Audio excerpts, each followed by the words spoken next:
Far Cry 4 is chaos and control, beauty and brutality.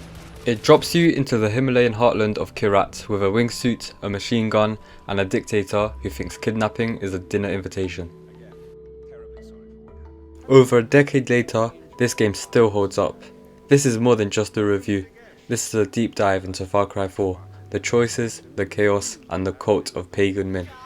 So, how good is Far Cry 4?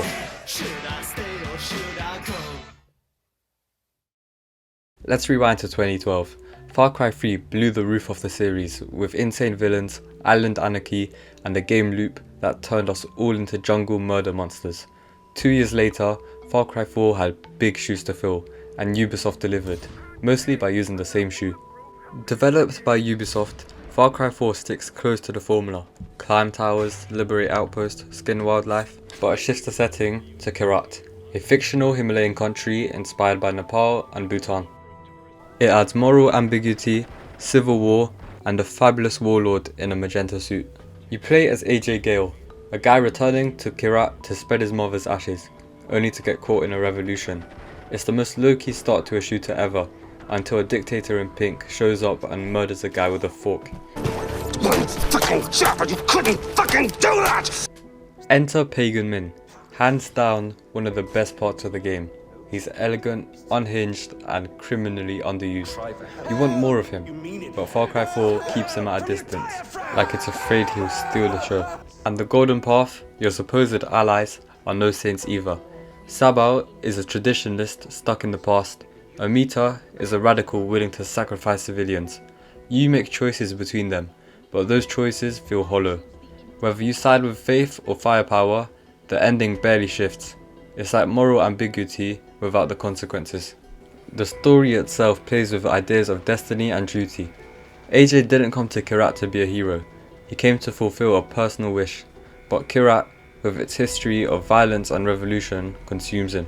The deeper you get, the more it feels like AJ is being used by everyone. Pagan sees him as a pawn, the Golden Path sees him as leverage, and the narrative nudges you towards violence whether you want it or not. And then there's the choice-heavy structure. Kill this person or let them live. Support one faction or the other. On paper, it's about shaping Kyrat's future. In practice, it's more illusion than impact. The civil war rages no matter what you do. The final scenes may vary, but the road there is largely the same. What's fascinating is how much the story pretends you're in control, even though it keeps pulling you towards a specific outcome. You can even end the game in 15 minutes if you just sit at Pagan's dinner table. The secret ending is clever commentary. Sometimes the smartest move is to do nothing at all. But most players don't stay seated at the table. Most of us get up, step outside that palace, and get swept into the madness. From the second you leave Pagan Min's fortress, Far Cry 4 throws you into a fractured Kyrat, a place splintered by war, old beliefs, and opportunism. Your first few missions are survival focused, saving rebels, escaping ambushes, learning how deep the civil war goes. But it's not long before things escalate. You're not just helping the Golden Path, you're becoming their golden child, even if you never asked to be. The story unravels in arcs. One early thread sends you to meet Longinus, a former warlord turned born-again arms dealer. He speaks in biblical metaphors and blesses every gun he gives you. It's weird, intense, and a perfect example of how Far Cry 4 blends faith, violence, and ideology. Longinus doesn't care about politics. He sees divine purpose in every bullet. And AJ? He's just along for the ride. Then there's the arena. You're captured and thrown into a gladiator pit run by Nor, one of Pagan's lieutenants. She seems cold-blooded, but dig deeper, and you see she's trapped too. Pagan holds her family hostage. She does horrific things because she has no choice. That's a recurring theme in Far Cry 4. People becoming monsters out of necessity. And just when you think you understand who the villains are, the game flips it again. The Golden Path, the resistance you're fighting for, turns out to be at war with itself. Sabao and Amita don't agree on anything. One wants to restore tradition and monarchy, the other wants to modernize Kyrat no matter the cost. The feud becomes the real civil war, and you're forced to pick a side. Not once, not twice, but over and over. Each choice you make feels like you're steering a ship that was already halfway sunk. Choose Amita and she militarizes children. Choose Sabal and he starts executing dissenters. There's no clean win, only different shades of tyranny. As the plot moves forward, the missions grow darker. You're not just freeing outposts, you're assassinating traitors, sabotaging supply lines, and wiping out entire enemy camps. Pagan Min doesn't even try to stop you half the time. He calls you on the radio, casually chatting like your friends. He mocks the war, mocks the rebels, mocks you, but with this unsettling calm.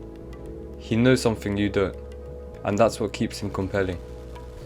One of the most brutal moments comes when you finally deal with Noor. You can kill her, or you can let her walk off into the arena she once ruled. The game doesn't push you either way, it just stares at you and waits.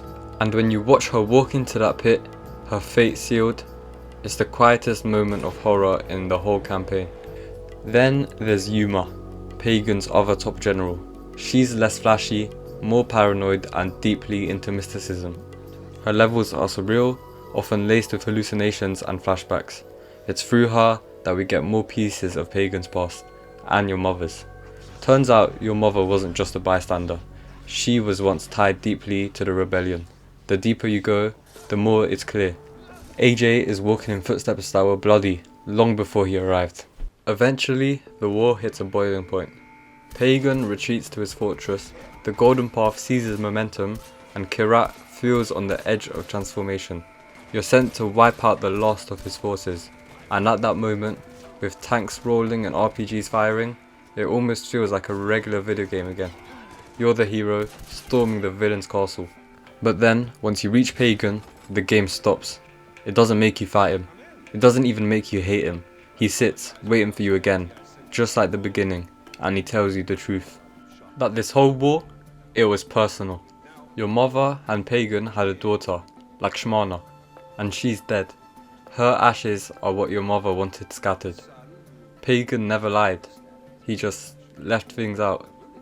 He says he stayed away because he knew you'd hate him. He let you build the war on your own terms. And here's the final twist. You can kill Pagan or let him go. He'll even fly off in a chopper if you don't stop him. No boss fight, no moral push, just a quiet ending to a loud war. If you kill him, the Golden Path celebrates. But soon after, depending on your earlier choices, the new Kyrat starts to look a lot like the old one. Executions, indoctrination, oppression under new collars. If you let him live, you see how small he really is. Just a man, broken by grief and power. A villain, sure, but not the only one. Maybe not even the worst.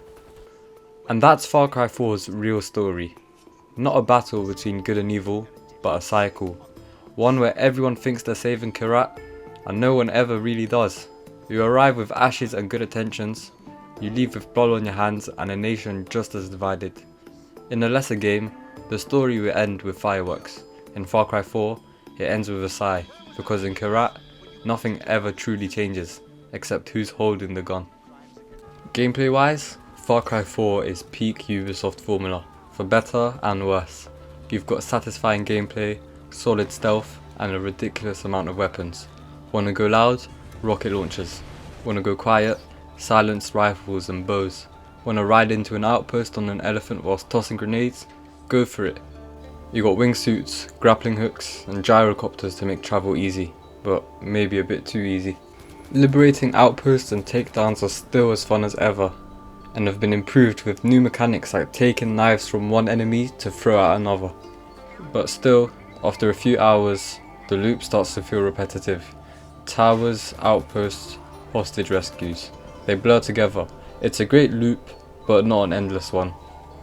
Far Cry 4 offers a lot of freedom. You can tackle objectives however you want. Sniping from far away, or sneaking through the grass with a bow, or just rolling up in a truck filled with C4. There's vehicles everywhere. Trucks, jeeps, ATVs, but the real MVP is the gyrocopter. It turns every mountain into a runway. You'll fly over enemy bases, parachute in, wingsuit out, and it never gets old. Even the enemy AI adds to the unpredictability. Sometimes they flank smartly, throw grenades, or even call for reinforcements.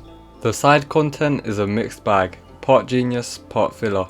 Yogi and Reggie's drug-fueled misadventures were generally funny, but some side quests felt like busy work. Fetch this, kill that, rinse and repeat. Hunting animals to make ammo pouches is still pretty fun, but it's also weird. Like, how does killing 4 honey badgers allow you to carry more grenades? Let's talk about Kyrat. The world is beautiful. Snow-capped peaks, lush valleys, river towns, ancient ruins. You can feel the altitude. Hear the prayer chants echoing through the hills. The world is alive. Sometimes literally. Eagles will swoop down and steal your kill. Rebels will beg your help. You'll be ambushed out of nowhere. Even in 2025, the visuals hold up. The colours pop. The atmosphere is thick. Ubisoft may reuse mechanics, but Kyrat has soul. Progression in Far Cry 4 is all about choice, kinda. You've got 2 skill trees, tiger for aggression, elephant for defense, but realistically, you'll just unlock everything you need by the end. Crafting is classic Far Cry. Hunt animals, make gear. It's addictive, maybe even slightly ridiculous.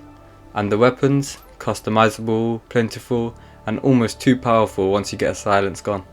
Technically, Far Cry 4 still runs very well, even on modern systems. Load times are fast, controls are responsive, and I didn't experience any bugs. Compared to Far Cry 3, this game is cleaner, broader, and more polished. Maybe less emotionally capturing, but visually it's a lot better than the previous Far Cries, and it has much cooler mechanics. And Pagan Min, still not as iconic as Vars, but still very solid, and he does the job. Overall, I'd give Far Cry 4 an 8.3 out of 10. Strong game, memorable setting, and Pagan Min is a strong character. The world's alive, there's a lot of freedom, and the mechanics have been upgraded. However, it sometimes feels a bit repetitive. Some characters are underdeveloped, and I didn't like how I had to choose between 2 sides so early in the game without getting to know what I was picking. But still, overall very solid, and I'll see you next time for Far Cry Primal.